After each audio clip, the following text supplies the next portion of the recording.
All sports, all plays. All sports, all plays. All sports, all plays. 365, we're making up plays. You talking the game, get you through the days. We're high in the court, the dime in the lane. Variety topics, living the same. All presentation, sports information. In the airways, taking the nation. All sport, all plays, like working your faces. Grace at the field, so tie the laces. All sports, all plays.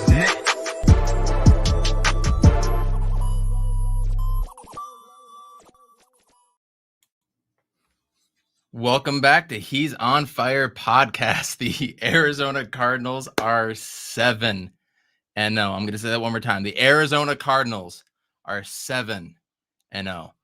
I never, ever in my wildest dreams thought I would be watching an Arizona Cardinals team do what they are doing. But here we are. They are kicking ass. They are taking names. And it's just what J.J. Watt said last week. Maybe we're just fucking better. And maybe they are just better. I think they are. The crew thinks they are. So we're going to start getting into it here. He's on Fire podcast. Talking about the Phoenix Suns 1 and 2 stars. Talking about the Arizona Cardinals 7-0. Can they go 8-0? Sun Devils. They have a little hope all of a sudden. We're going to get into everything here. He's on Fire podcast. Urkavici sets. Looks up. And it is caught. Down strong. Blitz coming. Matthews. Palmer extending the play. Nobody there. Crosses the field. Larry Fitzgerald. Larry Fitzgerald is insane to the 4-yard line. Crowder looking, throws it alley. Oh! He puts it down. He puts it down. They're getting a little wobbly. And it's downfield. Shots ASU. A foot race. They won't get it.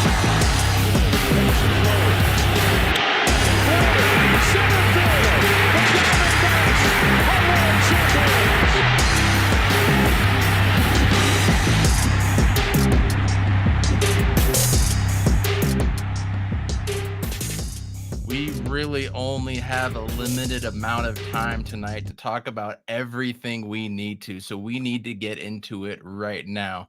Gonna bring in my man JJ here, Amit, of course. And for the second straight time, Jay Nes. Jay Nes, how we feeling, my man? Oh, man. If you're not feeling good as an Arizona fan today, I don't know what would make you feel good. 7-0. You guys, 7-0. And yeah, we had a little bit of a struggle again. But look, coming over or getting over these little humps when we do have them in the game is what we want to see.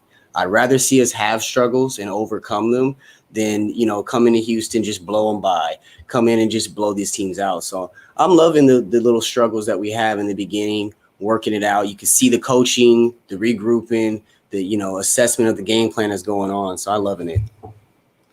Hell yeah. I love the comments too that we have in the chat so far. Vlogs and Roy, what is going on, y'all? JJ, how are you feeling now? Considering the Suns struggles maybe a little bit, but the Cardinals are 7-0. Talk to me, JJ. It was a good Sunday overall. The game, was good after the first quarter, but yeah, I feel good.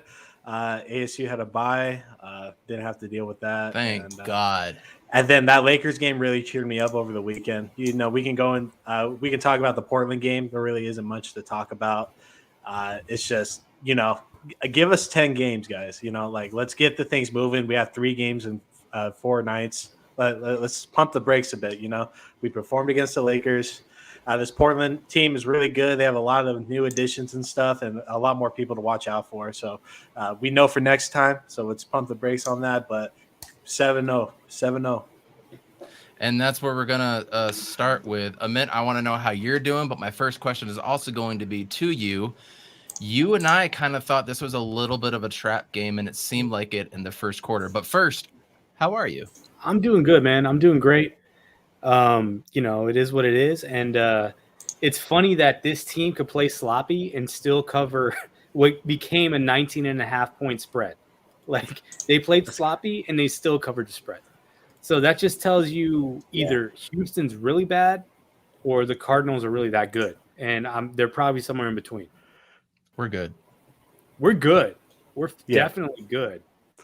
but are we, the thing that worries me with this team is they just like the stuff with Kyler, like he put himself into position to get hurt, and we're in that part of the season, and it was against a defensive line that was like, who is this Collins dude that's coming up, up the middle getting these sacks, and I'm worried about Kyler. I'm worried about the RPO. I think we need to dial that back again. Like they ran it too many times. They ran it at the goal line, and he almost got hurt on that play. So the team looks strong. I mean, if we can just hold it together, we're not going to go 16-0, but we're going to be a 1 or 2 seed in the NFC.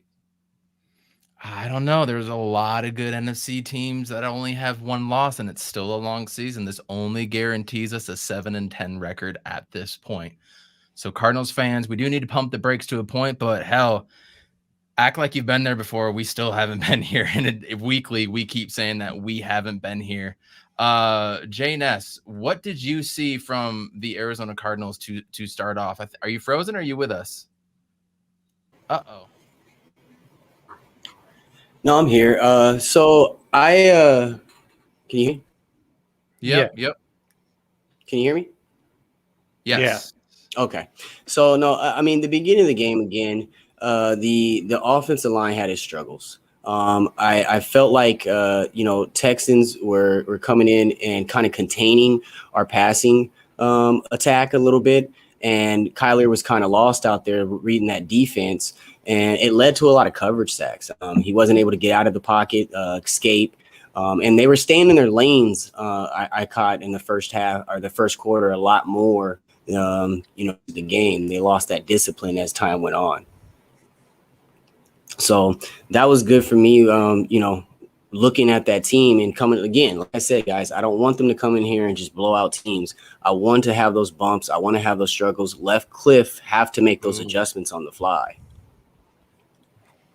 I completely agree, which kind of leads to where I'm curious about, like, I don't want to say flaws because we won the game 31-5, but the flaws in the first half. Were those, do you think, attributed to Cliff Kingsbury just getting back today, JJ? Do you think that's at all possible? I mean, we don't really know the dynamic, and I tried to find some stuff post-game, but I was busy doing some family stuff, so hopefully one of you guys knows. I don't know what the dynamic was on the coaching staff, if it was all Cliff and he just got back, or if he shared some responsibilities. But, JJ, give me your take. Post-game, Cliff said he felt disconnected and not all the way there. He's been out for a while at home under quarantine and stuff. So yeah, definitely hopping back is definitely gonna be a struggle. I'm not gonna kill Cliff for it. There was only a couple plays where I questioned, especially on that safety play. Kyler in the shotgun right at the 1. Why? But that's Cliff right there. Yeah, that's Cliff. But goal line either end. He's in shotgun, man. Yeah, but really moral of the story for the first quarter is just our O-line just wasn't expecting the Texans D just to fucking bomb rush them.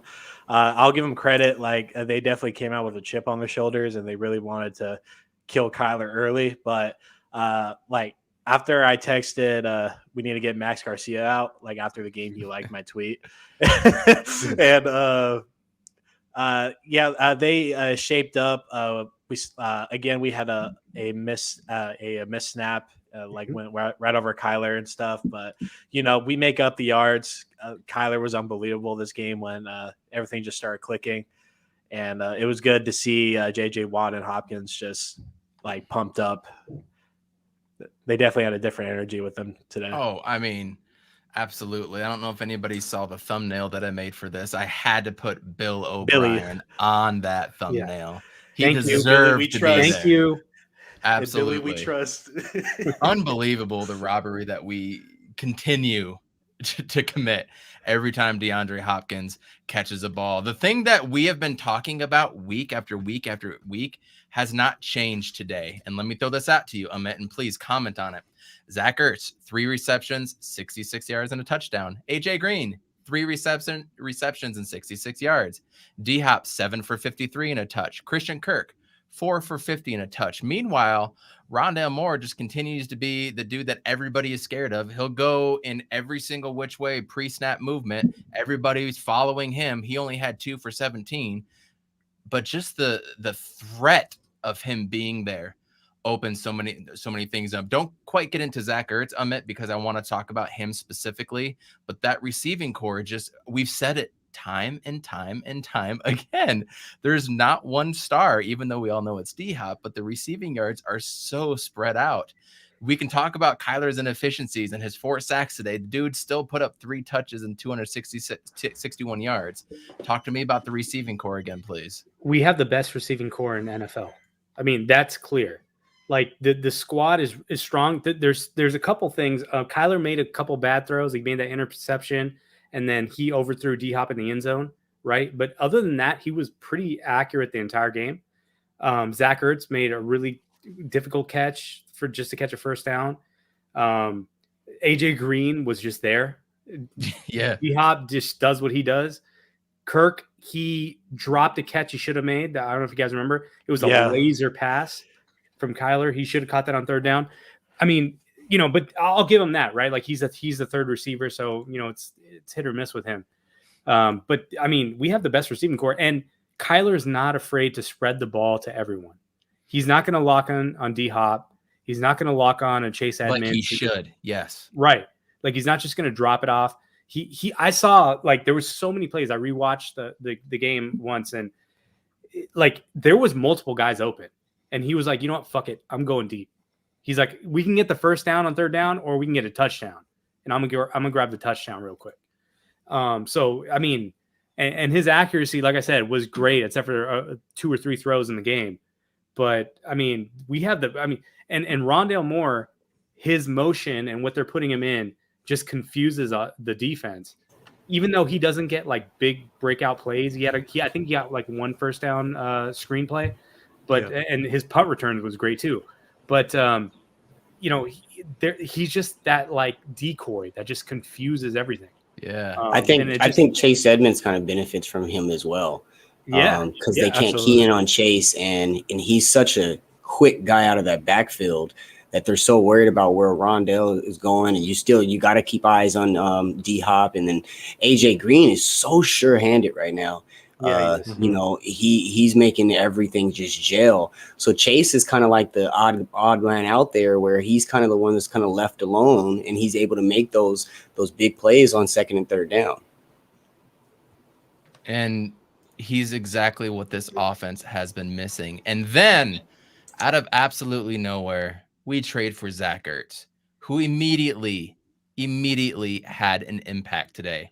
3 for 66 and a touch, 5 targets, 2 kind of miscommunications, but we'll get there. But the throws were there, and we were going for him early, which I honestly thought he might only get 2 or 3 targets. I really wasn't sure what to expect in a short week with him being traded, Cliff being out. I really wasn't sure, but they put him in a position to succeed, and he had his longest career reception. I think it was reception, not just touchdown reception. It was the longest reception of his career, 47 yards.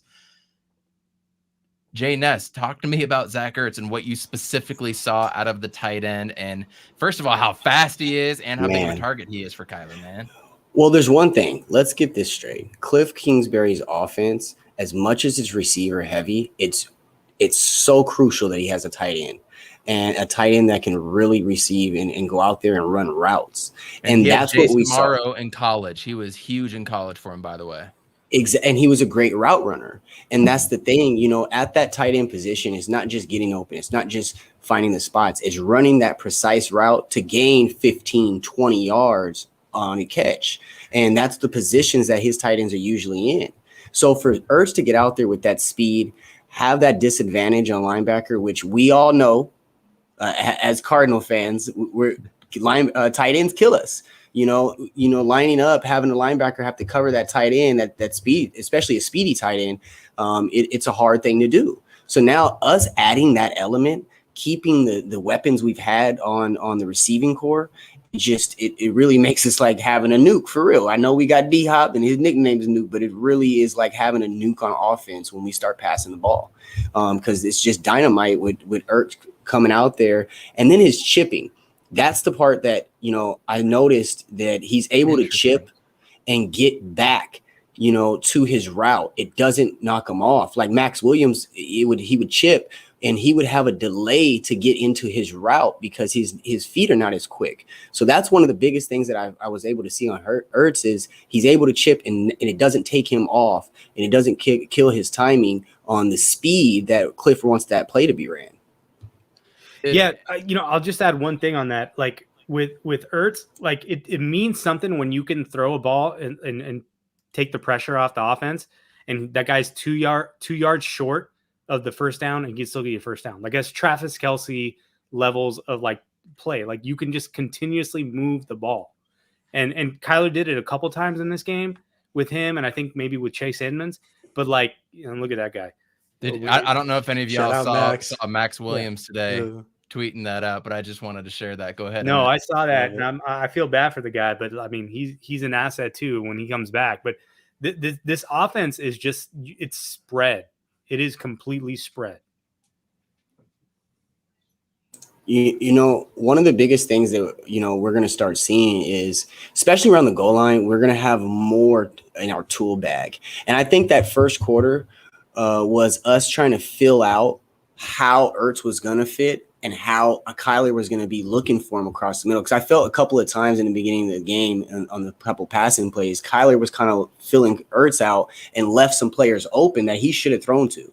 And it caused him to, end up getting either sacked, having to throw the ball away, or just a bad kind of play altogether. So later on in the game, as we saw, like that 47-yard pass, Ertz is wide open in the middle of the field on like a deep slant, and he just stops like, yo, give me the ball. I'm here. So that's that veteran presence on the receiving end on the tight end position that we haven't had. It's going to be beautiful to see that worked out, It's been a while since we've seen a guy be able to go over the middle and do that kind of thing. I mean, I venture to say since Anquan Bolden. I mean, Michael Floyd was an outside dude. Yeah, Steve Breston had his moment. I thought early Doucette could be him, but it's been a while since we had a dude that could definitely go over the middle and bruise other people.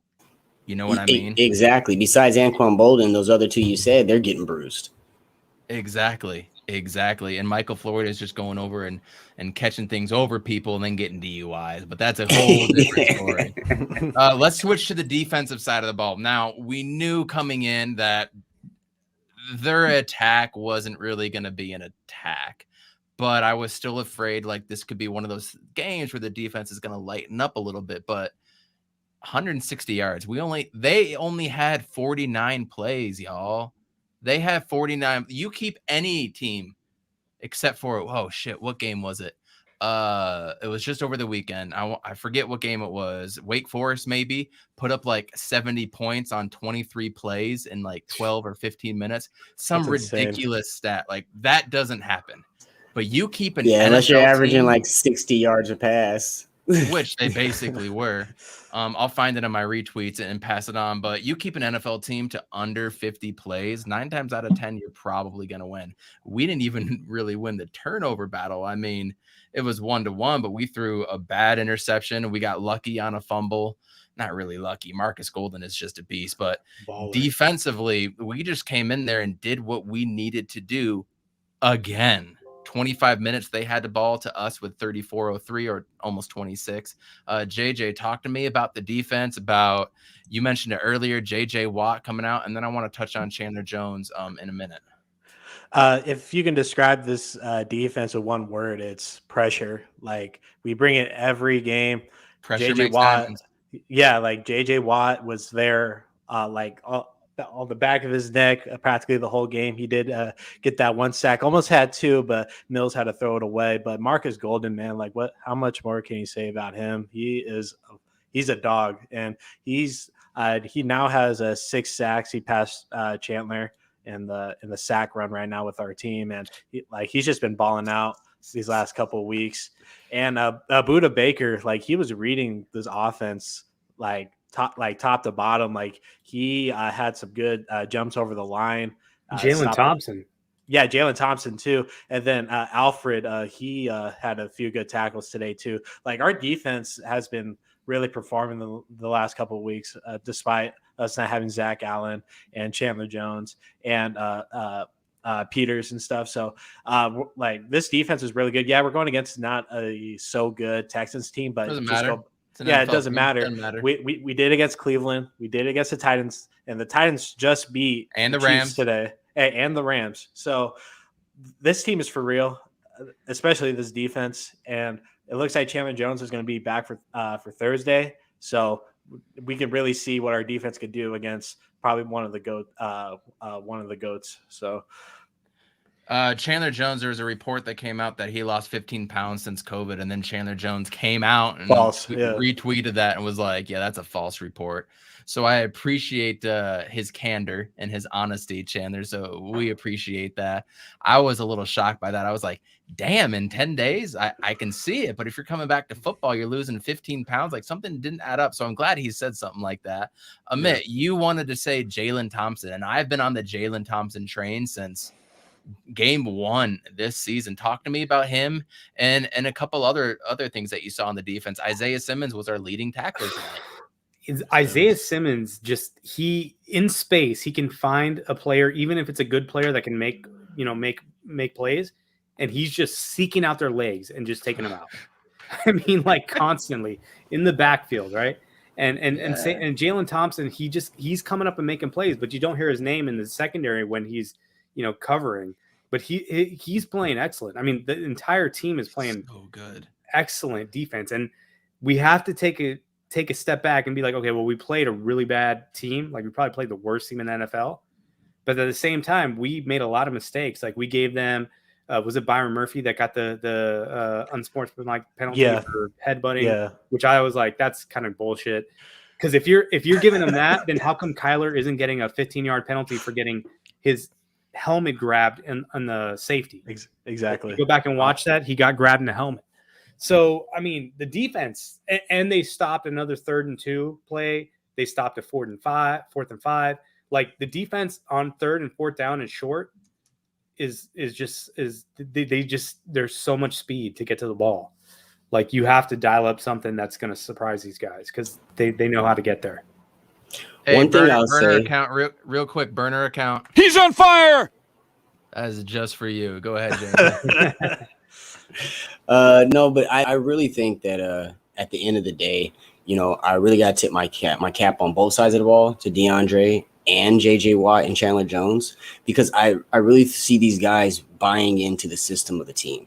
And you don't see DeAndre out there like, give me the ball. I mean, with a guy of his caliber, he threw that pass for James Conner on a touchdown. And he should be top 3 receiving yards and receptions every single year in the NFL. And for him to be doing, receiving the amount of receptions that he's receiving right now, and it be so evenly blanketly laid across the team, and him not complaining, you don't see any frustration, you don't see any of that. And that's the one big part about this team that I'm loving right now. Even if you look at JJ Watt, if you look at his box score today, if somebody was just looking at his box score, they'd be like, man, what is he doing out there? I think he had one tackle for a loss. But that was it.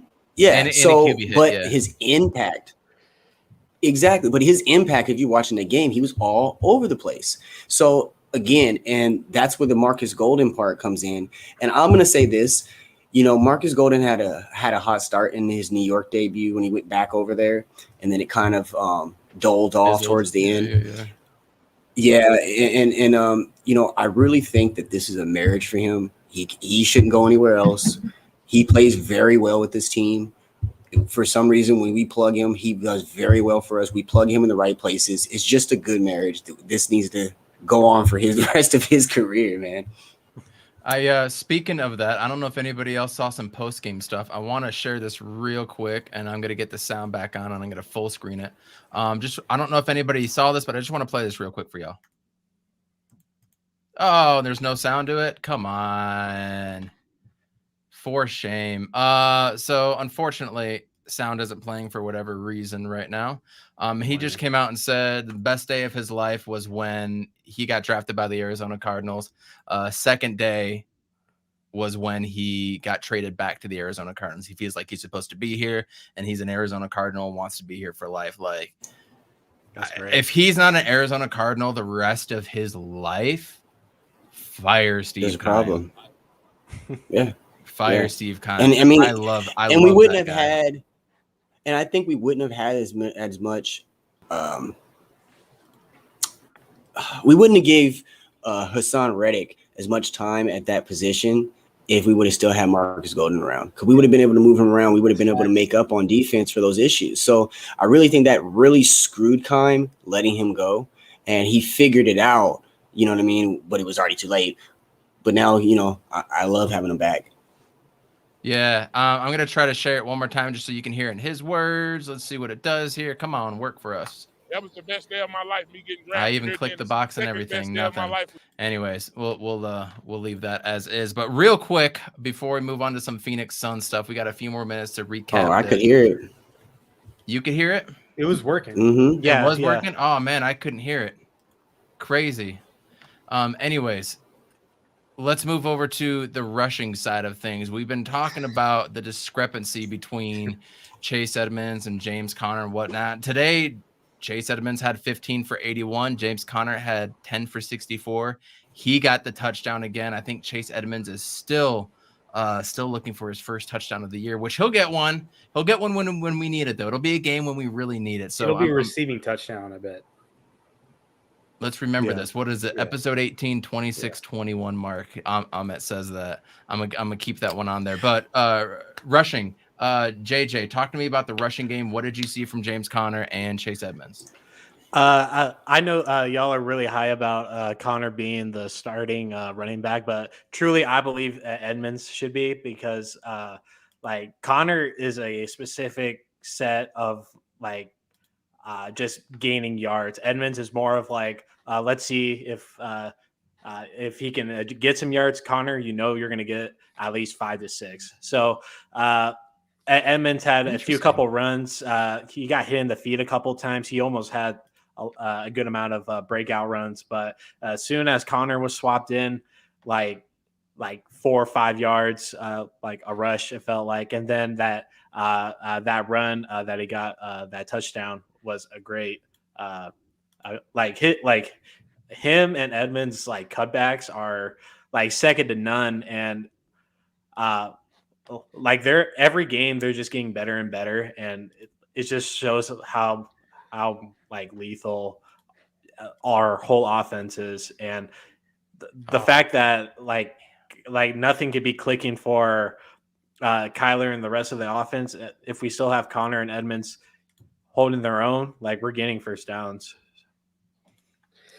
I have to disagree with you on Chase Edmonds being the starter. I still think it's Connor, because Connor, like, he moves a pile, man. Like, By one? Oh, never mind. Yeah, we're just gonna keep that on there and hope and pray for a loss. But go ahead. He just moves the pile, and I think any play you run for James Conner, you can run for Chase Edmonds, but I don't think it works the other way around. And I think that's why I like Connor. And I mean, dude, he's running hard. Like, he is running hard Every play. Yeah. But see, I think to JJ's point, I kind of agree with him more, because again, every time I see James Conner run the ball, when at the end of the play, I feel like the play was over. Every time I watch Chase Edmonds run the ball, at the end of the play, I'm like, dang, all he needed was just that one block, or all he needed was just that one extra step, and that was this, or that was that 50-yard play that we've been waiting for, that breakout. So to me, I agree with JJ. Chase Edmonds is our home run hitter. Chase Edmonds is the one where if you make a mistake, he's taking it to the end zone. And again, he hasn't gotten the breakaway yet, but progressively every week, this running attack is getting better. This offense is getting more efficient. Players are feeling more comfortable in their roles. They know where they're supposed to be. I'm starting to see, bigger holes open up for these running backs. And, to both your guys' points, as far as their cutbacks, like you said, it's next to none. So once these holes really start opening up and the defense have to react to them, like really react hard to these holes, these cutbacks are going to start, giving more fruit to them. We're going to start reaping more benefits from them. So I really think Chase is our starting running back, and that's because he has that big home run ability. It's a good problem to have. John Morant makes free throw 1 of 3, so he got fouled Oh. on a 3-point shot. Come on, Ja. Let's go, 2 of 3. Let's go. Let's go. Ja. Come on. 118 to 119 with 2.5 left in the fourth. It's doing something weird. Ja misses free throw 3 of 3. Defensive rebound. Lakers win by 1. Fuck. Are you kidding me? God Ja damn it, Morant. Ja. For a dude that had 40 points, you couldn't get 41. Can we segue into that? So damn. Can we talk about the Rondo? Can we talk about the Rondo and the fan? What was that? Yeah. Do you guys want to do any NFL recap and look to Thursday night real quick? Oh yeah, let's do that real quick. Then we'll get into the NBA stuff. Packers game. Real quick, I personally think James Conner needs to be the running back, but I understand why you have to give the touches to Chase Edmonds. I think everybody is right here, and that's the beauty of what we have. And our rushing attack isn't solely focused on one dude. Mm-hmm. We're getting over 100 yards a game, which in the Beanie Wells days, he was getting 80 and 90. Marcel Shipp couldn't do that. Edgerrin James was getting 80, 90 yards a game. You know what I'm saying? We're like getting 140 to 150 on 32 touches. That's what I'm saying. Exactly. So it doesn't even matter right now who it is, but the way they're utilizing him is almost perfect. But I would like a little more aggression maybe to start the game and then spread it out with Chase Edmonds. But that's just my take, and I don't know if it matters right now, to be honest with you. Let me ask you this real quick before we move off of it. Do you think our rushing attack, a lot of it is just because we're at like 2nd and 2? So we're like, all right, just get these couple yards. Let's keep the chains moving type of thing more than let's design a play that's get us 7 or 8 yards, or you know what I mean? Because that's where I feel like we're in because those 3rd and 1s, we're still breaking them for like 8 yards. Like there's massive holes, and it's the same formations. You know it's going to be a running play, and they're ripping it off, giving it to them. Yeah. So there was a lot of action tonight before we get into the Packers and stuff on Thursday Night Football. There was a lot of really good action today in the NFL. Let me share my screen back real quick. We'll bring this in here. Let me see if I can zoom in just a touch more on this side over here. So Packers go ahead. They're 6-1 now. They're going to be on a short week going to us. They take care of business against Washington, which is struggling without really not that great a quarterback play, but Terry McLaurin is still doing his thing. Titans absolutely pounded the Chiefs today. And that was beautiful. Did you guys see what happened to Patrick Mahomes at the end of that game? When he got injured? Yeah, the helmet. Yeah, he took a knee to the face, and he got whiplash. That's what, like, I saw that right before the Kyler. That's what you're talking about with Kyler, right? Yeah, and I just got worried. Absolutely. That Mahomes hit was gnarly. Yeah, need to not put Kyler in those situations if we can afford it, but it is an asset. You got to keep it ready to go. Maybe we don't put him in the shotgun as much, but that's obviously not going to happen. Congratulations, Roy. First off, your Braves took down the Dodgers. Thank you, Roy. I know that it was all because of you. It was all because of you. They took down the Dodgers. So I just hope for you guys' sake down in ATL, where I lived for 6 years, that it's not another 28-3 debacle or some shit like that. So good luck to y'all. Another chapter in Atlanta sports. I can't wait for the World Series. That's like one of the things I actually do watch. So I'm gonna be having that on, watching some World Series action in October because there's nothing like it. No. Falcons took care of business 30-28. Kyle Pitts went off 7 for 163. Patriots dismantled the Jets. Say goodbye to Zach Wilson's season now.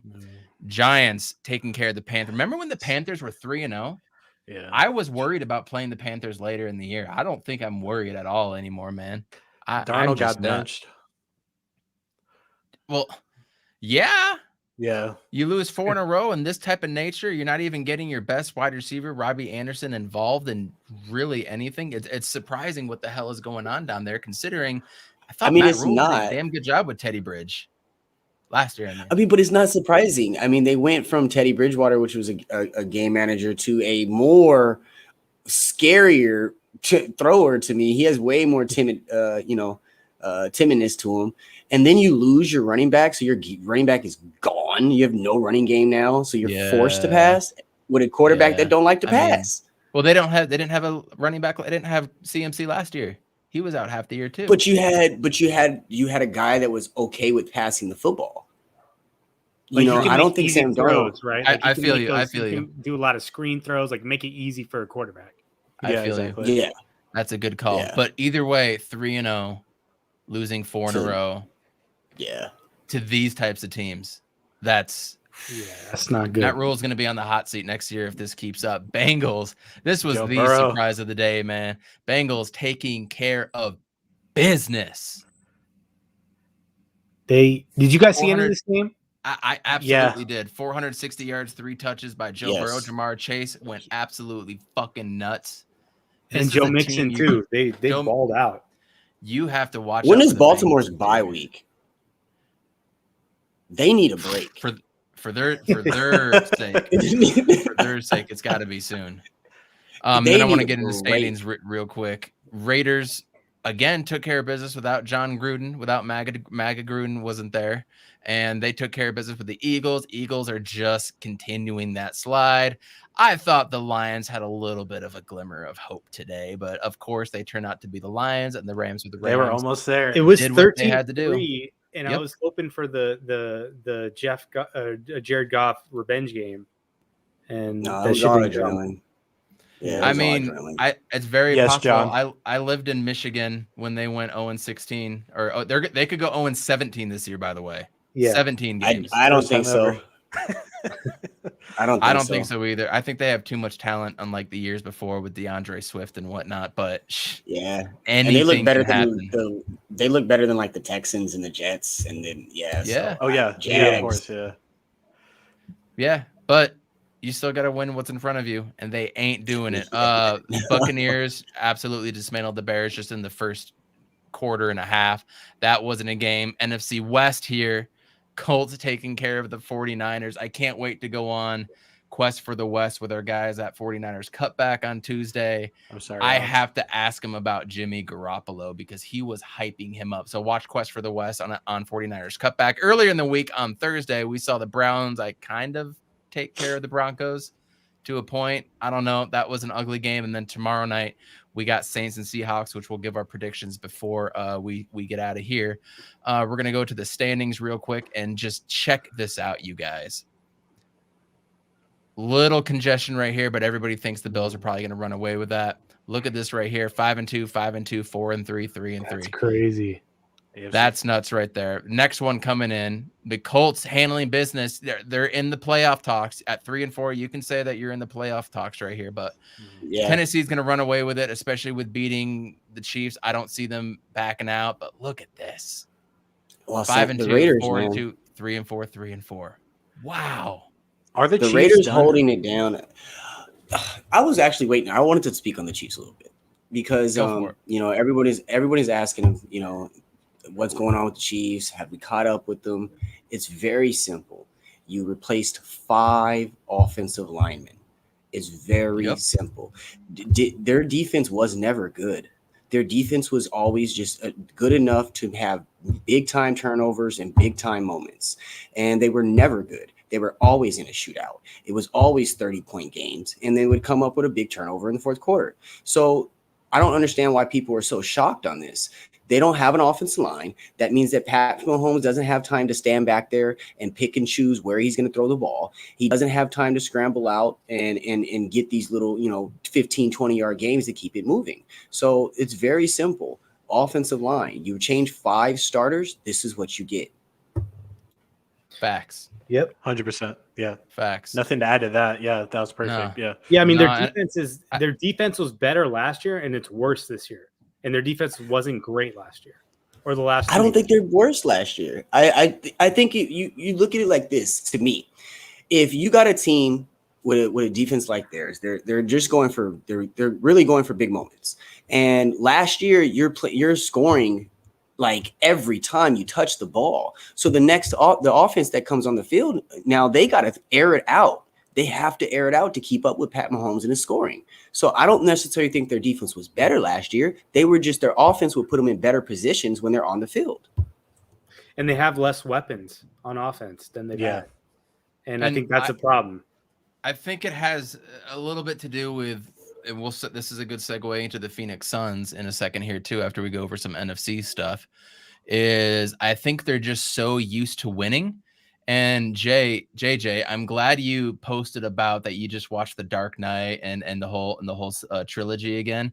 I forget what Bane says his quote was when he's beating Batman. It's like, victory is your weakness or something like that. Yeah. Victory has, I forget how he words it, but you know what? That's kind of true.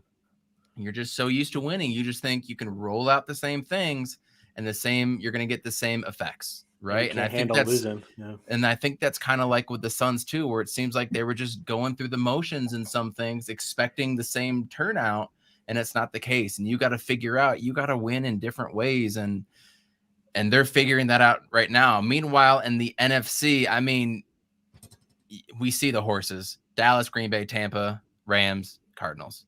Those are the 5 teams.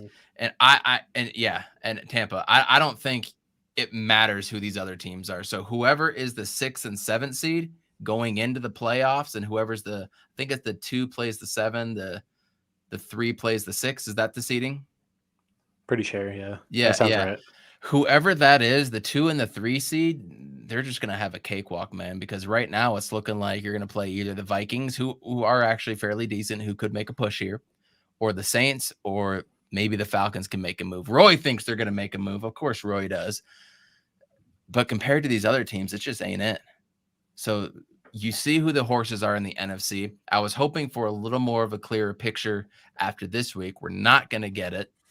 We have to wait till next week. And there's some great games next week. So I'm going to stop sharing, and we need to go to some Phoenix Suns talk, you guys. 1-2, blowing out the Lakers, getting blown out on a back-to-back to Portland.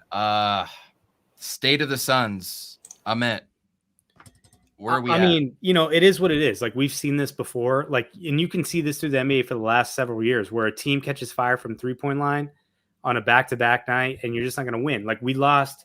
I can tell you specific games. The Wizards game, Charlotte last year, Pistons Charlotte game. Magic. There's a bunch of games where we just on a yeah. back-to-back, the other team just catches fire from 3 and we lose, right?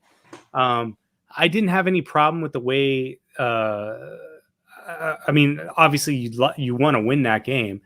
I'm more happy about the Laker game because we all said that was a must-win. And the Suns just stomped them out. And it got chippy. The Lakers played dirty. There's a lot of like questionable plays in that game. We got in their heads. We got in LeBron's head. Let's put it this way. The fact is that Laker game meant more to us. Yeah, it did. It just did. I think it took a mental toll. I think it took an emotional toll. I think it took a physical toll to a point as well too. And they really, really, really wanted it. And then maybe they were riding high, thinking everything's going to be okay. Meanwhile, we're playing a rested Portland team who lost their first game. They have something they have to prove. They want to prove. We took care of business on them last year. What better way to come out guns a-blazing? And they won by almost 30 points. Like, it was a great win for them. And they did a lot of good things. I think the score discrepancy just seems a little bit off. It didn't feel like it was that big of a blowout because I still thought we were playing and doing our thing. But CJ McCollum had a night. I loved how Elfrid Payton came in and took care of McCollum on 2 quick possessions and got him out of there. I was really impressed with Elfrid Payton. JJ, what were your takes from the game, dog?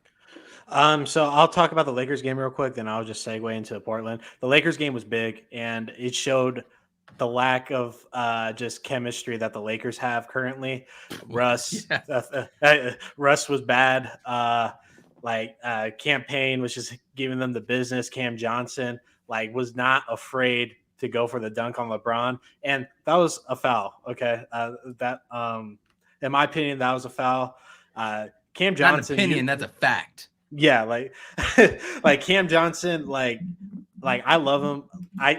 I'm starting to lean towards of him starting over Jay, just because Jay's only hit 2 threes in the last 3 games, and he's missed, I think, 14 threes now, 13 or 14.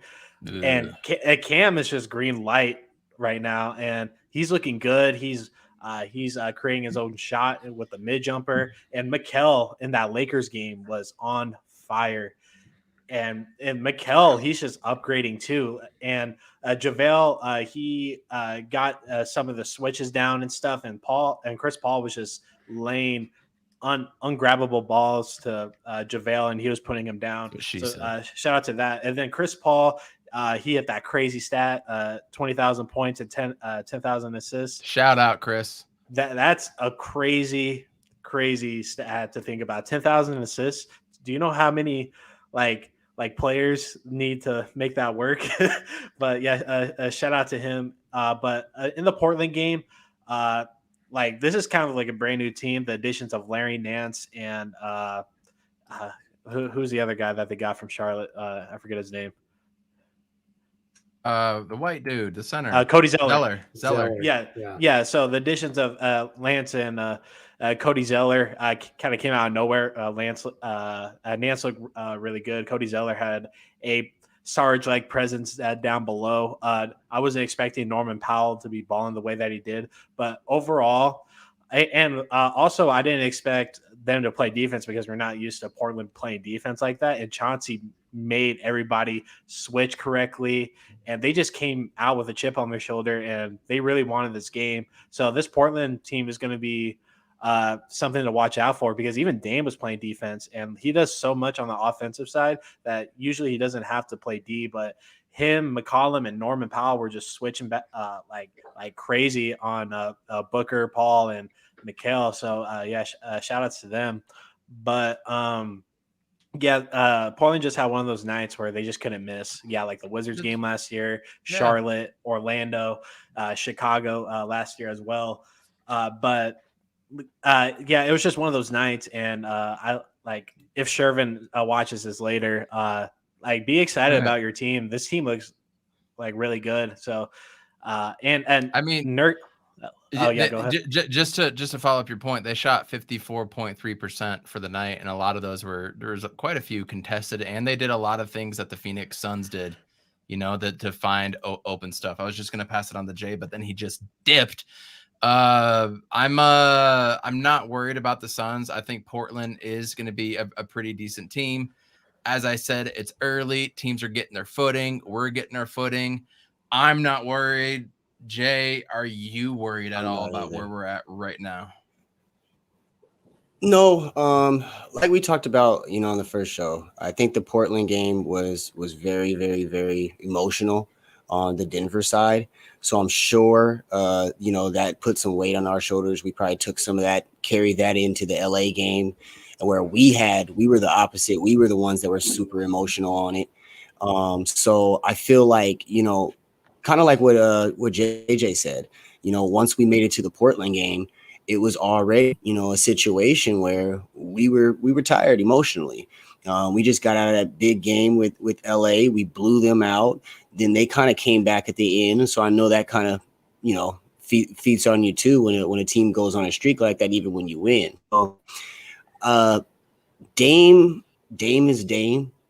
When you play superstars like that, you got to be ready. You can't have any slippage.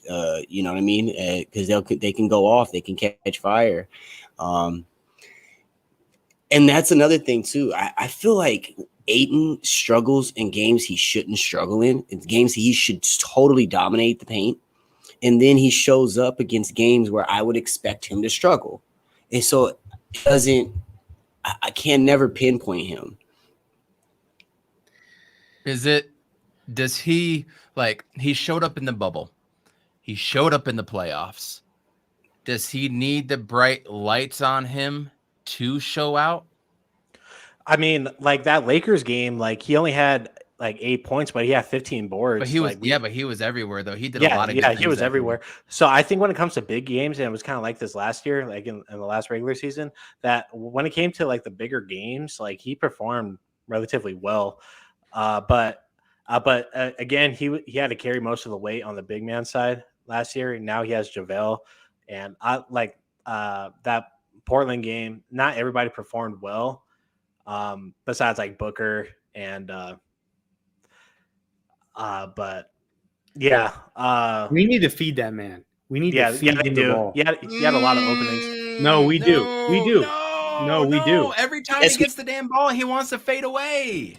No, I'm saying when he gets in the middle of the paint, what happens is he himself is already attuned to the offense. 0.5. Let me kick it out for a 3.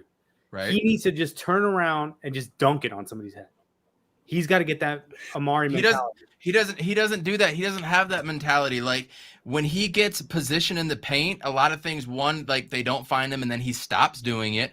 Or 2, he's getting overpowered and pushed and pushed and pushed. He forces it and then he fades away. And that was my biggest pet peeve with DeAndre Ayton. Yeah, every once in a while he does his thing. And when he gets the ball in the paint, his footwork is actually fairly tremendous. But if it's anywhere outside of the paint, outside of the circle, he just is getting pushed out all the time. And he doesn't. And I'd have one note for him. I'd say you're leaning the wrong way, bro. Don't lean away. Lean towards the rim. That's what what I would think. He needs to just drive it. He needs to stop thinking. Yes. So many times that I see DeAndre Ayton get the ball and is stuck thinking. Yep. There was a time, I forgot exactly what play it was in the playoffs last year, where he got the ball and he grabbed it and he did the whole turn, like open up to the right way, and he was wide open. And it took him a second, even after he turned and opened up, to realize that there was no one there. And then he took the one dribble and dunked. It was in the Milwaukee series. Yeah. It was like, dude, you grabbed the ball, you felt no one's forearm on your back. Instead of turning around like, who's here? Do I got a midget guarding me, or do I got a 7-footer guarding me? No one's guarding you. But instead of you realizing this, you do the whole, I'm going to do this, the half Elijah shake and then open up. And then you realize you're wide open, take a dribble and dunk. But those are the things that I feel like DeAndre, I don't know if it's in the coaching staff, like pressuring him. I don't know if players get on him when he does mess up, but he's so fundamentally sound and he's thinking way too much. He needs to let his instincts take over. I think what Aiden is like doing, he's trying to be like Jokic a little bit. Like he scans the floor a little too much. Like we just need him to take the ball to the paint and just put it up. Like, like exactly what you're talking about. Like he does that turnaround and he just like looks around. Like if he just takes it, like who's really gonna stop him? Like Nurkic is slow. No one. Like he's a good center. All he can do is put his hands up. Like Aiden is a lot more versatile and he can put the ball in the hoop. If he misses it, okay, cool, just get back. And he's stronger than what he displays. Yes. Yeah, exactly. Good luck in school tomorrow, Roy. Peace out, brother. Yeah, I really wish that DeAndre Ayton would just get a fire under his ass and shove the ball down people's throats. He's so I hate how much finesse he's grown in his game, because now it's starting to counteract from him. It's starting to kind of remove from him. Like he's so worried about finessing the ball in and being gentle around the rim that he lost his aggression to me. He definitely is afraid of someone stripping him. Like he won't dribble because I think he's worried that he's going to get stripped. And I played with a bunch of guys and I do that too sometimes. When you play with really good players, you're like, someone's going to strip me if I put the ball down. And you don't want to do it. He does that, and so he kind of stays. Like when he catches the ball, he does it. He'll maybe take one dribble, right or left, and that's it. And then he's looking to pass. I'd like to see him face up too. If he's going to get it down low, maybe just turn around real quick, go do a quick face up. Yeah. And he it has to be the he coaching. At this point, right? It has to be. I don't know. I think it's his mindset though. I don't think so, young, man. Bro. He's only like 20. What is he? 23. It takes 3 to 4 years as a big man to learn how to play a big in the NBA. That's from all the stuff that I heard the past few years. That is the number. And I've talked to two former NBA players, and they kind of said the same thing.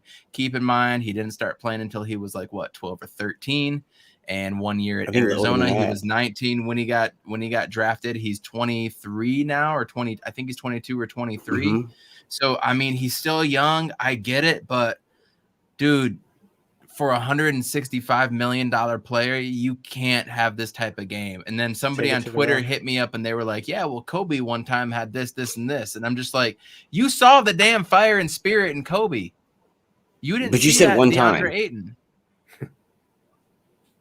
Like, and here's the other thing though. Playoff Ayton. We saw it. We saw playoff Ayton. That's your fucking bar right now, dude. That's your bar. Dude. I saw the aggression. Yeah, there were still times where I wanted you to shove the ball down their throat. Yeah, there were still times where I was like, oh man, if you would have just dribbled and gone on that play. But I saw the aggression. I know you have it. So again, I feel like it's coaching. I feel like the coaches are like, let's run through the offense. Don't shoot too quickly. Like, I feel like the only person that really has a green light is Chris Paul and Devin Booker. And it's very, you can see it. And the only other person I will add to the green light list is if Chris Paul and Devin Booker are not on the floor, something about the Cam Payton light is just super green. He could do whatever the heck he wants. He has a little bit of Westbrook in him sometimes, man. It just... Yeah. I do think we missed him to a point. We missed Cam Payne to a point. I actually liked Alfred Payton's pace and how he played. I liked his defense. I thought he was able to make a few things happen. And with Cam Payne, though, he does some stupid things sometimes, but he's like that spark plug, though. And we missed that. We missed a spark plug, a dude that can come in, light a fire under everybody else. And I think it was either Shervin or I'm Adam. Thank you guys for joining. We really appreciate you coming with us. But somebody said something earlier in the chat, and I think it was just the fact that we missed him, but that Devin Booker was kind of the only engaged player. And I want to say I thought Cam Johnson was very engaged because I've never seen him not be an engaged player. JaVale McGee was, but he was shacked in a fool a few times. But other than Devin Booker, I don't think anybody really had that killer mindset. Chris Paul sure as hell didn't that night. He didn't come out with that Lakers mindset. Night. And I think he played. I think the reason he played is because we didn't have a backup point guard. Otherwise, maybe he probably wouldn't have played that game. But you're right. To your point on Alfred Payton, it just reminded me of his first term with the Suns. He puts up numbers and you go, hey, it's the whole Jeff Green thing. We're like, hey, man, this guy might actually be good. But in reality, he's just putting up numbers and making it look like he's actually good. You're gonna hear a lot of Jeff Green from me this whole season. Yeah, I feel like, Alfred Payton we just grabbed him just because we got Javon Carter. We let go of Javon Carter, and we just needed someone there just in case. But I dislike having Alfred Payton on my team. He just doesn't bring any elements to me that we can't get from just another player out there. He does have solid defense. I'll give him that. I don't know. His on-ball defense, I think, was eye-opening whenever I watched the Knicks last year. Just eye-popping. Just his straight-up quickness. He's the second fastest player in the league to maybe only Cam Payne and Ish Smith. I can't think of anybody else faster than them. So, I mean, we have trouble guarding the point guard spot if somebody's going hot.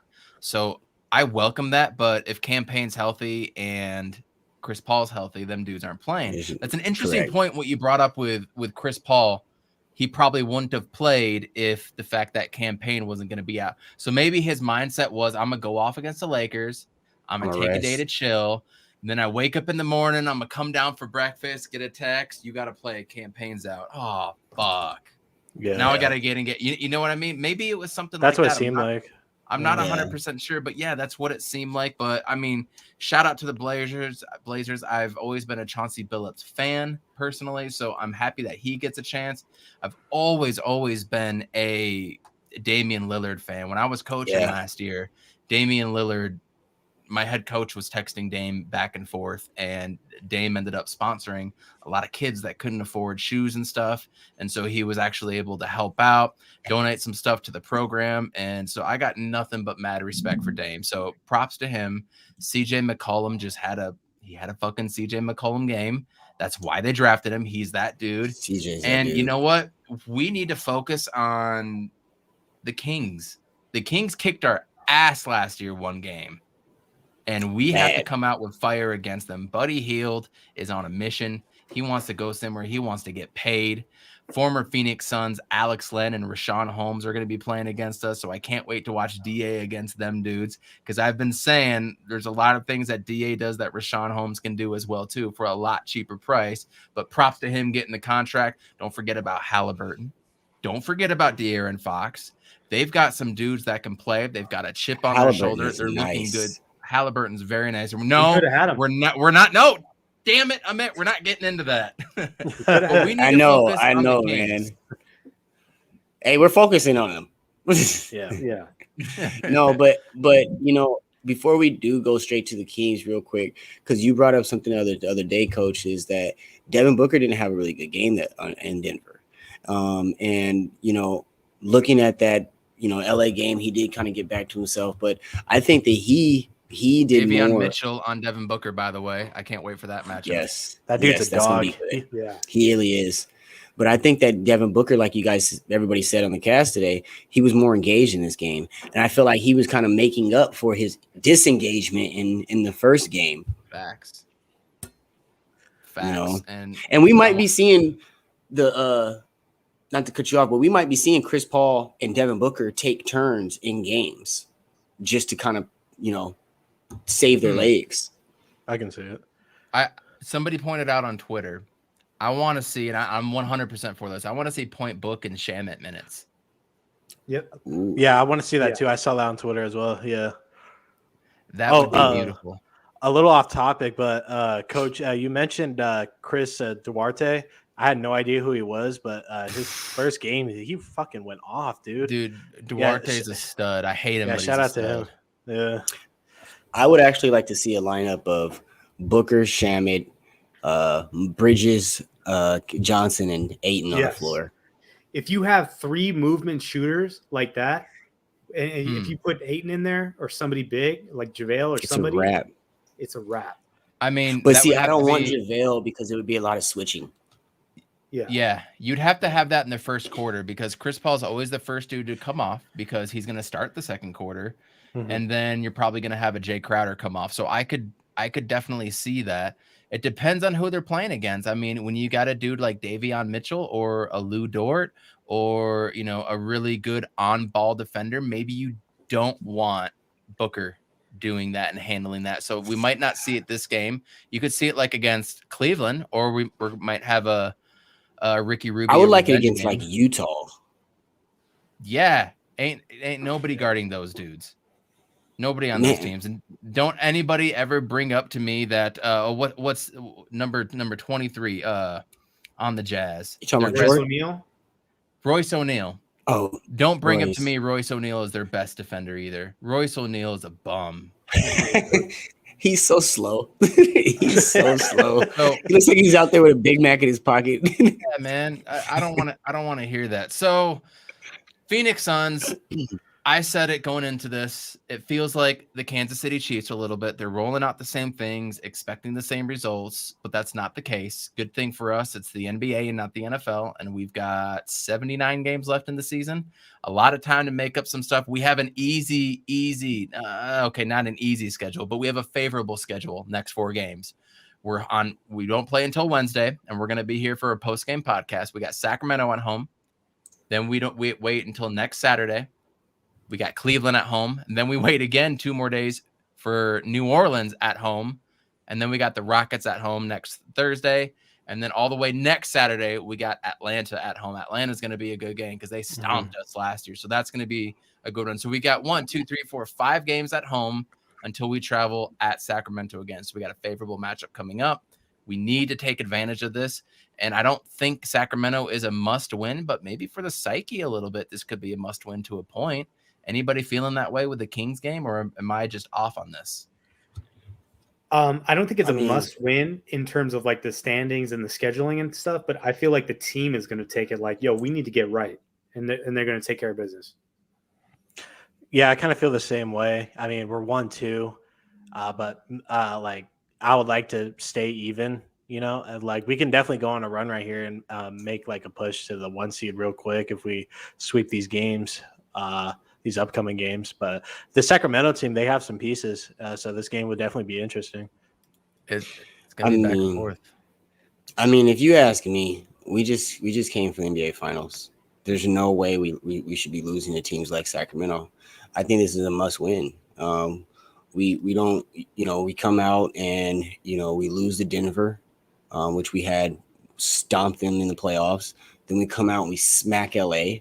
Then we come back and Portland beats us, and then we turn around and lose to Sacramento. Nah, not from a defending Western Conference champion. So and that's the thing. I want to make sure that we understand as a team, we've put our bar different. We've set ourselves up to a different, tier, and we need to play up to that caliber. We can't be going out and losing to teams like Sacramento. They're not, and they don't have playoff hopes. You know what I mean? So that's the way I view it. I think this is a must win. Yeah, I completely agree. We're all in agreement there. We're all a little bit disappointed. We all expect more of DeAndre Ayton. We expect Devin Booker to show up 9 out of 10 games, and he only didn't show up one game. Chris Paul sure as hell didn't show up, but we all have our own conspiracy theory about that. Yeah. It's going to be a really interesting game on Wednesday, so I'm glad we're going to be here Wednesday night afterwards to kind of talk about this and get a state of where we're at, because if we lose game, man. I just want to say one thing. I don't know if you guys watched the McGee minutes, but like he would get the ball and they were actually making him like a focal point of the offense. Like he would catch it at the elbow and do stuff. And I'm like thinking about Ayton, and I'm just like, are we doing it because JaVale is just he's a vet and like people know how he plays, or is it kind of a slight to DA that they're just doing that? Because I saw it and I'm like, this isn't working, bro. Even though this dude is exactly, even though this dude is making some plays, like why are we asking him to dribble from the 3-point line down? Like we don't ask and taking jump shots at top of the key. Exactly. Like what? But that's Shaqtin' a fool for you. I mean, JaVale always ends up on Shaqtin' a fool because some team that he's on at the time makes him do some weird thing, and he ends up in the 5th row of some stadium. So, JaVale McKee's known for that. But why? I don't know what it is either. Why are we giving him the ball there? Though? He should just be catching at the rim. Why does he ever get the ball? Any of his teams. Second unit needs time to gel. Yeah, we did not look good first part of last year. Shamet's still learning. We're learning what to do with JaVale. I mean, the dude is just so big, you can't miss him. So like, it's an easy pass too. You know what I mean? So we got 3 new guys on that second unit. Yep. Yeah. No, just 2, just Shamet and McGee. I mean, Nader's coming in. He didn't play a whole lot of minutes either. So you really got Cam Johnson and Cam Payne and everybody else. They're trying to find their footing together. You know what I mean? And then Elfrid came in, right? So like, give it time. So I'm giving it 20 games. I have a question. I'm giving it 20 games. 20 games. I have a question. Has Frank worked? Have we worked Frank off this team? I mean, I want to say so. We just don't need him right now. Right now? So you think we should still keep him kind of placed over there? I honestly think we've kind of worked him off the team. Like we're just trying to see what JaVale can do. I think a little later on in the season, I think Frank will have maybe he'll have his role. Like 10-minute stretches possibly. I think we still got Dario. Bounce back and forth. He had really good chemistry with Mikal Bridges. Don't forget that last season. Yeah, he was finding him on cuts, and I think we can use that. Yeah. And the fact that he can actually shoot the 3 a little bit, we're gonna need his. We're gonna need him. There'll be a time Ayton will go out or McGee will go out. Like he's gonna get used, and that's why we have a deep bench. So I'm not worried about Frank Kaminsky because ain't nobody else. And he's bought in, dude. He has nowhere else to go. Yeah, he's good on. You have on a basketball team when you're rounding out your roster as a team, and when I pick my team, you have to pick guys that are going to be a good 12th, 13th, 14th, 15th man. You know what I mean? You have to pick pros that are going to be able to accept that role and ride with it. And when your number is called for a game, he'll come in and he'll give you 8 points, 6 rebounds in 16 minutes, and he'll do some good things. So hit 2 threes. It's too early to tell. I'm giving it 20 games, especially with an 82 game season. You know what? Don't even talk to me until Christmas. After Christmas, we can start having a real legitimate conversations. We're just noticing some trends and what's going on, but we need to segue into our last segment real quick. This will be a quick one, but real quick, we are sitting at 59 followers on He's on Fire podcast network on the YouTube channel. Please share this out and subscribe. Let's at least get to 60 by the night is over. Help us out. Appreciate everybody that has been on. Vlog, Burner, John Suggs, thank you. Shervin, I am Adam. Anybody else that I forgot, I apologize, but thank you for coming on. We really appreciate you. We do have some exciting news. We're going to kind of have a one-off segment on Tuesday night.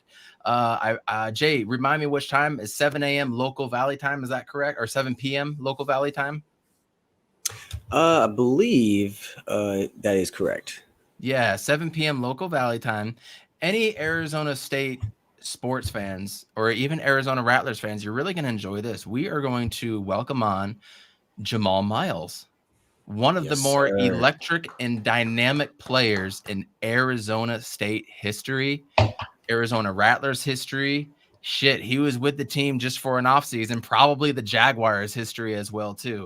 So I'm really looking forward to talking to him. I think he was one of the top players in the state when he came out of high school out of Peoria. He was a 4-star recruit. So it's going to be a lot of fun to be able to talk about him because he was with the Dennis Erickson years and then the start of the Todd Graham years. He played with dudes like Mike Willie, Jarrell Robinson, all the way up to him being the focal point on offense at wide receiver, but then kind of being pushed out by like Cam Johnson and not Cam Johnson. I'm forgetting Cam Marshall, the running back, and DJ Foster, Marion Grice, and Chris Coyle. So it was just a really that was a really good running back room too. That was a great running back room. I mean, you have Grice, Marshall, A-State, who was DJ Foster, big on Arizona State, and then Chris Coyle. It was just kind of a weird. I thought he was going to get so many touches, and everything just went down for him. So I'm curious to see what he says about it. I want to talk to him about his NFL stint up in Canadian football, being a United Bowl champion for your Arizona Rattlers. So I really can't wait. So Tuesday, we're having a one-off He's on Fire podcast. Presented by ASAP. And Sports just a correction, I did look. Yeah. No, it's at 8:30 Pacific time. 8:30 Pacific time, 7:30 my time, or 9:30. I don't know. Pacific time, you got it. Valley time. Anyways, 8:30 Pacific time. That's the 8:30 Pacific. That's going to be a lot of fun. So we're going to welcome Jamal Miles on. So please share that out when you see that on Twitter. But Amit, and I know you're not really a huge Arizona State fan, so do you want to hang out with us, or you want to take off, Amit? I'm a bounce. I'm a bounce. I'll let you guys talk Arizona State. You got to give us some words of wisdom before you leave, my friend. Yeah, for sure. So, the Sun season, like we got to take. They started at 8-8 last year, and then they won over 75% of the rest of the games this season. So this team should be in that same clip where they're going to win 70-75% of their games. You don't need to worry about the early part of the season. They're kind of figuring things out. They're adjusting to their opponents that are, as you've said, Coach, they're coming for them. So they got to figure that out. Cardinals, I mean, Thursday night, I'd love to say we win that game. Thursday night. I'd love to say we win that game, but I feel like we're going to take an L. But it's really, I think the real test is we're going to see the defense against the best, right? The best quarterback. So let's see what our defense can do because we haven't really played somebody of this level at quarterback yet. And this will be a really good test, especially for the playoffs, because I think the teams that really pose us problems are the Bucks and the Packers. I think everybody else is kind of in the middle. So, we'll see what kind of pressure we can get. We'll see. Hopefully we're not playing as much zone because even like Davis Mills can pick us apart in zone. So hopefully we don't play that much zone and we play man to man with pressure. And hopefully Chandler Jones is back, but I'm hoping for the best, but I'm expecting the worst. That is fair enough. And who do you have Monday Night Football tomorrow night. New Orleans at Seattle. Who you got? Saints. There you go. Seahawks are with backup quarterback. They haven't really looked good on defense. Saints aren't that great either, but LASIK Jameis is there, so he might pull it out. We'll see. Amit, thanks for joining us, man. We'll talk on Wednesday. We'll catch up soon, brother. See you guys. Cheers. See you, Amit. Well, college football was interesting as hell. I don't know if y'all saw the 9 overtime game between Illinois upsetting Penn State. 9 overtimes and the score was 19-17. That game was irritating. Someone catch the fucking ball. What the hell? That was crazy. And then thank God my second favorite team, Michigan Wolverines, looking mighty, upsetting Northwestern. Cincinnati almost lost to Navy, who has 1 win. Oklahoma had issues with Kansas. There was a second there where I thought Tennessee was going to be able to take care of Alabama. That obviously didn't happen. We just talked about Illinois, Penn State. Iowa State upsets number 8 Oklahoma State. Oregon looked pretty dookie against UCLA, but they were able to pull it off. I'm grateful and thankful and pray to whatever y'all pray at Notre Dame that you could take care of USC to keep them crumbling. I'm loving that. Wake Forest, that was the team that I told you about. They scored 70 points to 56 against Army. And listen to this. Go ahead. How about Appalachian State knocking off Coastal? Thank you. That happened on Thursday night. Yeah. That was crazy. Me. Yeah. Okay, so total yards, first down, passing. So I guess they don't have that many plays. So 29 and 23 okay, so they had 52 plays. They had 52 plays and they had the ball for 17 minutes and 17 seconds. They had the ball for 17 minutes and scored 70 points. That's insane. That dude. does not happen. What were they averaging per? What is it? That has to be a record. Yards per pass was 15.8. Yards per rush was 7.8. Goodness gracious! They Look did at this. Anything they wanted. 46. I mean, goodness gracious! And it was all basically 3 receivers. Yeah, and they did anything they wanted. Then a guy put up 157 and a guy put up 146. Wow, 2 receivers put up 300 yards. 17 minutes, 70 points. That's I've never seen that before. Gracious. We might not see that again unless it's Bama against some crazy team. They can't be an SEC team. They'll at least slow them down for that. But I mean, granted, Army did score 56 points. So it was going back and forth, and they had the opportunity. It was just one of those NCAA games, man. Come on, guys. Okay, Army now, defense is close to last place. I know. But 17 minutes and 70 points? Let's talk about Penn State real quick.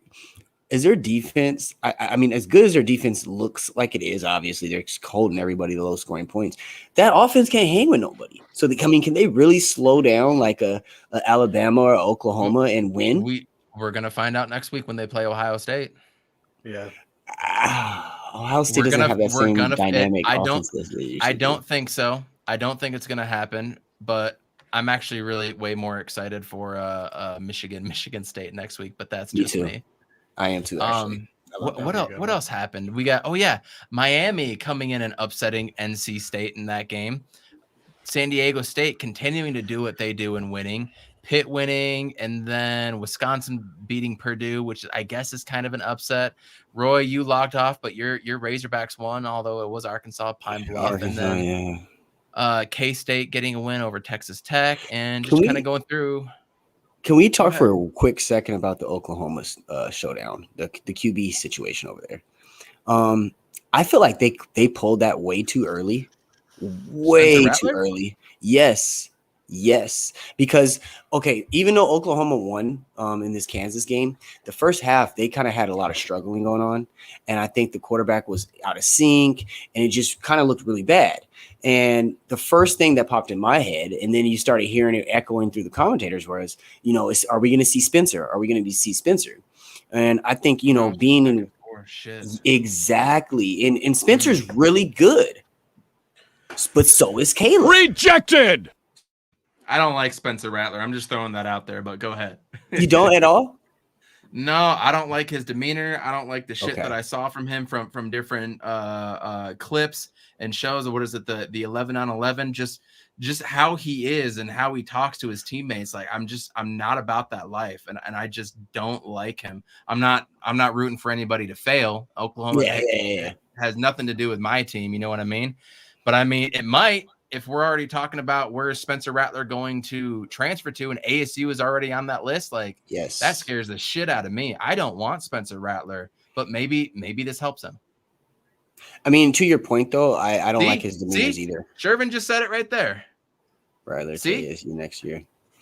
Yeah, I mean, but again, I agree with you though. I don't like his demeanor either. I don't like when he does mess up. He kind of like gives that I'm defeated look. You're right. John, I feel you about the overrated thing. I've been saying that about Cincinnati, but they keep proving me wrong. Granted, a weaker conference, but they keep proving me wrong. Some other things that went down that are Pac-12 relevant. BYU is 4-0 in the Pac-12, beating Washington State, and that just pisses me off. Me too. Arizona State is going to play Washington State next week, and I think the line was already 20 points. That's insane to me. That is absolutely insane, but I hope it happens that way, because the big one for Sun Devil fans, Utah lost to Oregon State. Oh, I thought you were talking about the week after. No, that loss ties them now. Obviously, Utah has a tiebreaker, but Utah has UCLA coming up. They got to play Washington. They got to play Stanford, and they've got to play Oregon. Oregon's going to be coming in, and then to end the year, they should get a win against Colorado. But that loss just opens the door floodgates, for Arizona State. So where's Arizona State at right now? I don't give a damn where they're at, as long as they come out with a victory on Saturday. So I'm looking forward to talk to Jamal Miles about that, to see if he still follows the program and is a fan or keeping track on them. But they need to come out and they need to take care of business and really in a big way and handle them. I want a 50 burger. I want a goddamn 50 burger from Herm Edwards. I want to hold them to under 20 points. I want some fire in their damn belly coming off of a loss. And I want to see Jaylen running a little bit more. I want to see Jaylen throw for 300 yards in a game, dog. He needs to do that. Jaden Daniels, can you throw 300 in one game? I mean, I know we got dope running backs, but I want to see that. I mean, there's nothing to lose now. There's nothing to lose. We have nothing to lose. Air it out. Go for it. Show some different things on film. I'm very passionate about this, because after the Arizona State loss against Utah, dog, I was crushed. Crushed. And it had nothing to do with Utah. I don't like Utah. My wife went there, and we did not have a good experience watching that game together. But it had nothing to do with what Utah did and what they stand for, fans, yada, yada, yada. Had everything to do with Herm Edwards, the way he coaches his damn team, and Antonio Pierce, him being defensive coordinator and not looking the greatest in his role, considering your recruiting violations. And then AP goes out, scrubs his Twitter of Arizona State stuff. There's all these weird reports that he's flying to LSU for something. And I'm pissed off and passionate about it, because this staff is going to leave Arizona State in a worse place than when they came in. And that is hard to do, considering Coach Todd Graham had them dead last in pass defense. And we were the joke, and nobody respected us because of Todd Graham. So I'm passionate about this. I want a 50 burger. I want a dominant fucking win, because this is it for Herm Edwards. This is it. If we come out and win 30-28, I'm going to be pissed, man. I'm going to be pissed. So JJ, you've been following me on this journey. Jay Nes, we really haven't gotten a chance to talk about a lot of Arizona State stuff. So Nes, take it away. I'm curious to see what your talk is on this. I'm right there with you. That BYU game really kind of put a wrench in everything. We got a little bit, and then for them to come back and get beat by Boise State like that, it just really put a sour taste in my mouth. And then Baylor after that too. Yeah. Well, I mean, the Baylor wasn't as much as them coming back the week after and losing to Boise State. Yeah. But to kind of fast forward, I really. I'm kind of just as excited as you are after that Utah loss, because it really propels us to where it kind of saves our season. We're now back in control of our destiny. We can win out. I mean, look at our 5 games to close out. We got Washington State. We got USC, which USC is not Nothing to worry about right now. Nope. We got the Washington Huskies. They've had their struggles. I'm not worried about 3-4. them. And then we got Oregon State. And honestly, out of the ones we saved, that's the toughest game. In Arizona, I mean, we're just trying to put up, score a 40-point spread on them. That's our goal on them. You know what I mean? So I really think with what we have left on the table, we're in control. Yes, Suggs, I'm agreeing with you. I'm agreeing with you. I agree with that too. Like, I don't want to say we're in control because we're not in control of our destiny. And that's what pissed me off about the Utah game so much. Winning that game puts us in the driver's seat of our own destiny, whereas we still need them to lose another game. And Kyle Whittingham, man, I mean, they have a way of doing stuff imploding in November. Like, that's just that's what Utah does, and they have a tough schedule. But this is also a weak ass Pac-12 lineup where Oregon's going to play down to their competition. You're going to play Oregon's at gonna Utah beat them. that game. They play down to their competition. They're playing at Utah. I can see a scenario where they come in there and they're ready to go. Utah, I mean, they're going to play a top 10 team, and they're ready to go. Whittingham is a hell of a coach. Nobody's done more with less talent in the Pac-12 than him. True. Nobody. And so I am worried that they can run that table. So this Oregon State team game was a blessing, but we still need to worry about them. So I disagree that we're not in the driver's seat, but we have a chance to, be on their ass, on Utah's ass. I mean, we really do. And they play UCLA next week too. Yeah, you're right.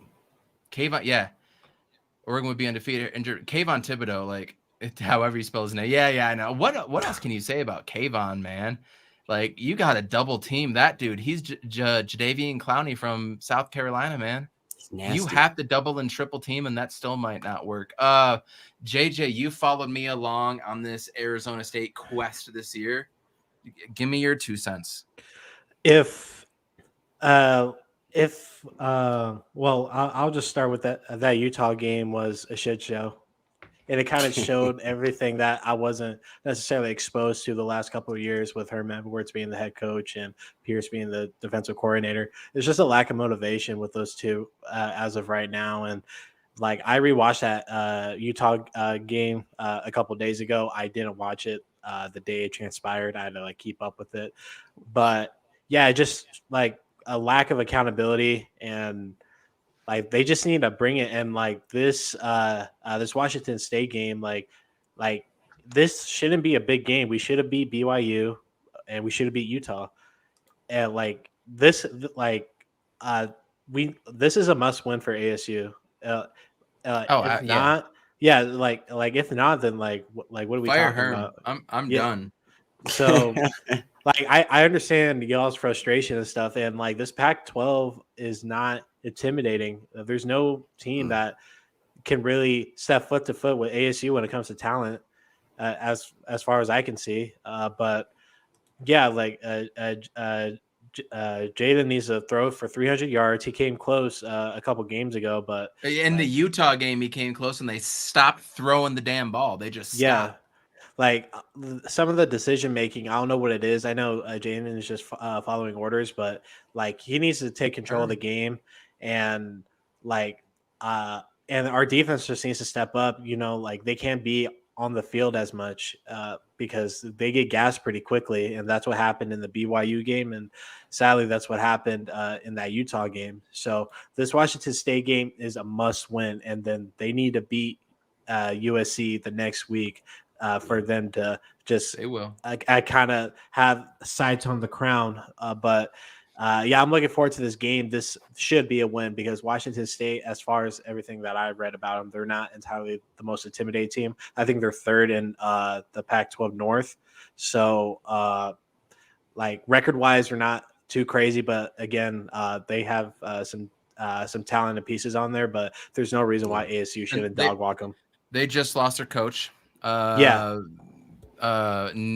QAnon Rolovich decided not to get his shot Instead, he forfeited his millions of dollars and decided to take a stand. Good for you. Take your political stand all you want. But they don't have a coach now. They don't have a head coach. And I think that's the thing where when you go into this game, you really need to put it on them fast. You need to go up 21-0 early. You really do. So that's really all I want to say, because I don't want to get my hopes up with them, because I know what's looming after this year. I know we're losing our coach. We're losing our whole staff. Players are going to transfer, and it's going to be an absolute shit show of a program. But I also don't want to get to the point where I think the season's over. I mean, we don't know when we're going to be good again. So I also want to take advantage of it. And it's a weird, fucked up place that we're in as Sun Devil fans, all thanks to Ray Anderson and Herm Edwards being buddy. So, Jay Nes, go. I just want to touch on Spencer Rattler real quick. I didn't get a chance to talk about him earlier. So I played him in high school. He's a fucking dog. He's good. It's just Oklahoma's O-line isn't the best, and then he was just thrown into a pit, So I definitely like their backup better in that Oklahoma program. I think he more fits the system. I think Rattler should go to U of A possibly. What does he have to lose? Yeah. Elevate the program, right? Yeah, elevate the program and bring in some views and probably some just a lot of exposure, hometown kid. But I think Jaden's going to stay another year after the coaches are gone. I don't see him transferring or anything like that. So we'll see. I think he will. Yeah. I think he will, because he wants to he's going to need to go to a program that can make it so that he can throw 300 plus yards a game. I guess it depends on what kind of coach you bring in. Yeah, exactly. Yeah. But it's Herm Edwards. You're going to run, throw. Run, throw. Urban Meyer. Let's go. But I mean, where would he go? Where would he have an opportunity to go and play? Oh man, somebody will want him. Yeah, somebody would want him, but where could he actually go, and what team would be worth him transferring to? You're talking that would have an opening. You're talking a USC type of place. You're talking a Tennessee. You're talking Michigan. You're talking a Florida State. Nah, okay. I don't think Michigan, he would transfer interconference. Yeah, I could see you saying like a Michigan or something like that. Louisville. I could see him going to Louisville. He'd be great at Louisville. That actually fit in. Or TCU. Where's what's his name's year? Where's he at? When Maryland to his brother. I have no idea. Yeah. Is he a senior? No, is he either a junior or senior? Because he might be out of there. That might be a decent team for him to go to too. John Miami would be tight. Miami. I don't know about that. I could see he's a West Coast dude. I didn't think about that. Florida State might be interesting too. You don't. He's too late in his career. Why would you go to such a crappy organization program? Leave ASU. There's a lot. He'd go to so many places. That dude is talented. He is special. He does have that it factor.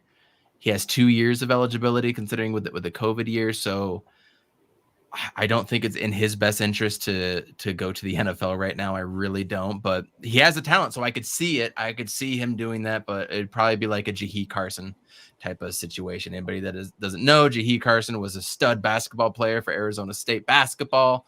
Went to the pros too early and didn't get drafted, and now I think is playing in Australia or something like that. But we are over an hour and a half at this point. We are going to close it out. It is 11 o'clock on my time. Before we go, we're going to do three things. We're going to go around the horn. I want to get Monday Night Football prediction. I want to get a Cardinals-Packers prediction, and then leave us with some final words. JJ, let's start with you. So for tomorrow's Monday night game, I got the Saints. There's no reason why the Saints shouldn't win. Geno Smith, that's your competition there. So Saints pull it out. I think it'll be a 2-score game. I don't see him keeping it close, but I don't expect Jameis Winston to go off. With the Green Bay game, I've been sort of right about my predictions recently, and I'm feeling kind of good on this Green Bay game.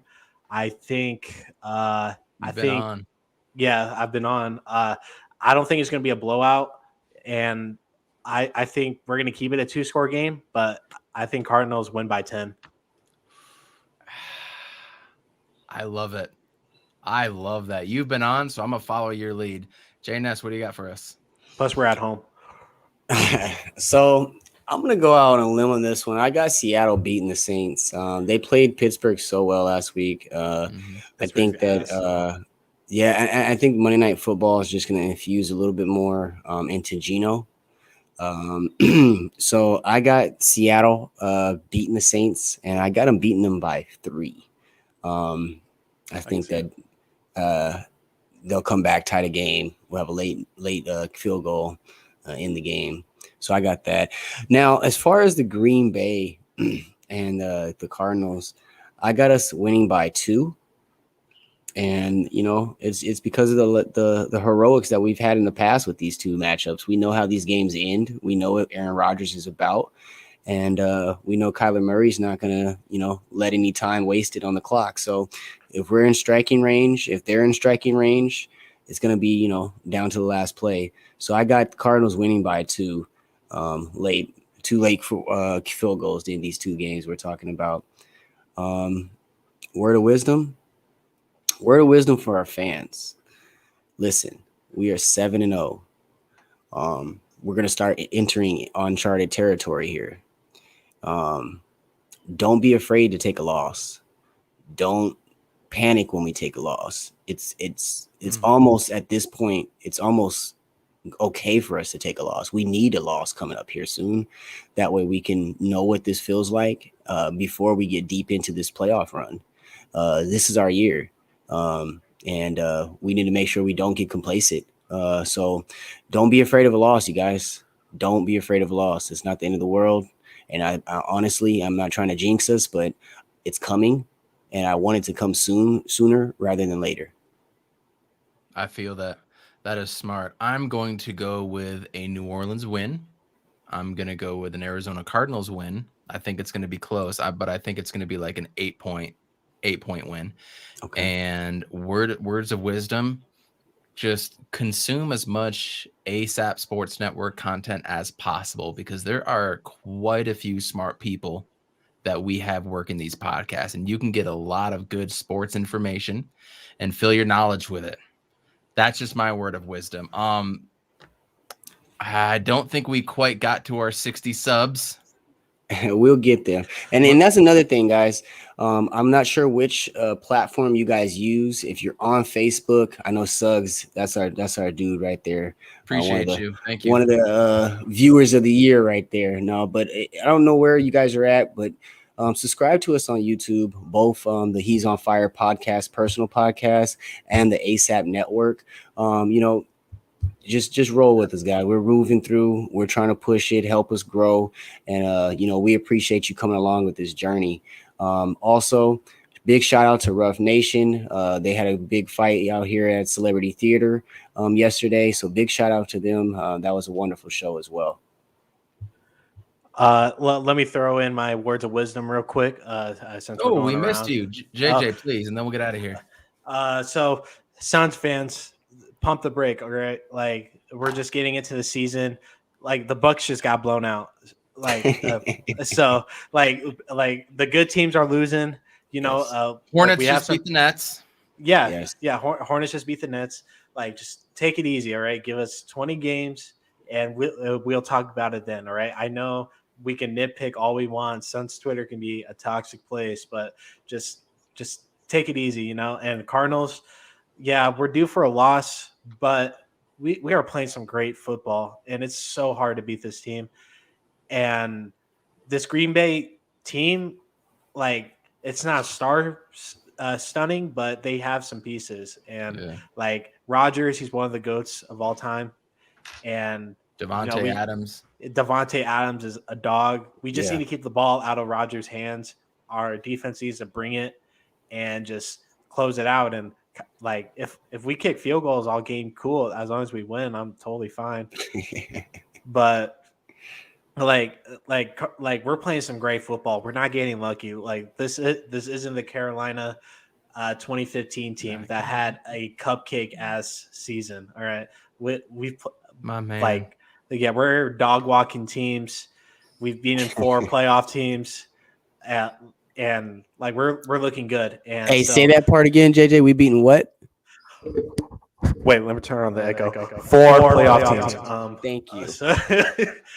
Boom shakalaka! We're playing amazing football. So, Cardinals fans, keep up. Max Garcia, please snap the ball right. I love you, bro. Yeah. One more game without Rodney Hudson. And then he's eligible to come off of IR. But I love that. I love you, bro. We are going to jump out of here. Suns fans, I want you to do something, though. Watch DeAndre Ayton and ask yourself, is he worth more money than Devin Booker? Thomas Day. Peace out. Urquidy sets, looks up, and it is caught! Jaylen strong! Blitz coming, Matthews, Palmer extending the play, crosses the field, Larry Fitzgerald. It's insane to the 4-yard line. Crowder looking, throws it alley. Oh! He puts it down!